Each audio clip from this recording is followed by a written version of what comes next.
Under Plum Lake by Lionel Davidson. 20. Dying. Oh, I remember it. I remember it. I remember when everything went wrong and I couldn't put it right. It happened below, way below. It was past where the sky chasing was going on. He took me there when he saw I could handle the kite, and we joined in. It's a game, sky chasing. You form a circle with the chaser in the middle. You switch on the kite's computer and also the force line. When the game begins, you scramble and the chaser starts chasing. He has made his hits. He has to make hits. He can't really hit. The force line stops him, but when he's near enough, the computer scores a hit. It happens in a space called the box. You mustn't fly out of the box. If you do, the computer scores a hit against you for that too. It scores everything. The games are fast and tight inside the box. Everyone gets a turn, and everyone scored off me. And I scored nobody. I scored off nobody. I was terrible. I was so terrible, Dido took me out of it to show me some of the tricks to use. He took me well below the box. We went to 700 or 800 feet. He showed me the flip and the slide and the drop. I was scared of all of them. He did them on full power. The game was on full power, which had confused me anyway. The speed had confused me. The flip is a fast drop turn. You drop and immediately turn in a way the chaser doesn't expect. He acted as chaser, and he said I had to keep changing the turn. I had to do it faster and faster. He made so many hits he got irritable. He shouted, "Change your turn!" And just the moment he said it, I turned the same way and made another hit, and he yelled, "Again! Try again!" And I did it again. And I found I was turning the same way again. It was all so fast. It was too fast for me. Just as I did it, he yelled, "Not that way!" And I slammed the rudder bar over, and that's when it happened.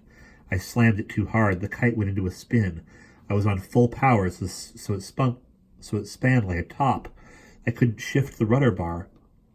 I'd spun 30 or 40 times when I started being sick. My eyes were glazed with fright.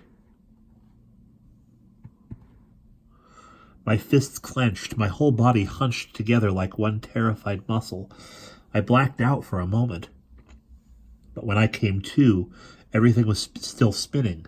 Sky, moon, lake. Sky, moon, lake. Sky, moon, lake. It wouldn't stop. He got as close as he could. He was yelling at me. I heard only snatches of words. "Rudder! Leave it! Power! Get on slow power!"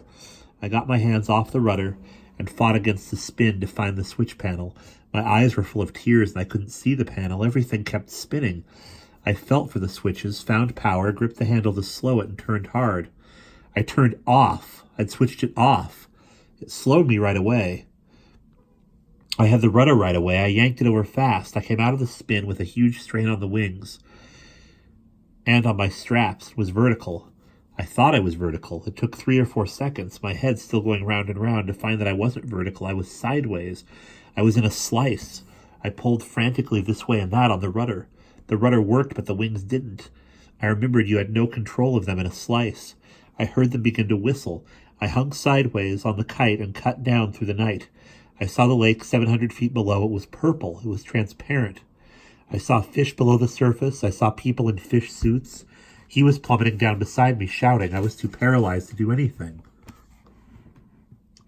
He shouted, "Barry, get on power. Switch on power."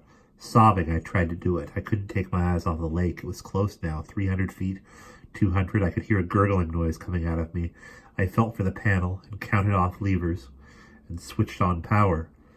Just the moment I did it, I knew it was wrong. It wasn't power. It was the stabilizer lock. I was just feet off the water. I was maybe inches off it. I felt a terrific wrench. I felt something like a wall slam into me. Then, for a time, there was nothing. I'd entered death. And that's the end of the 20th section.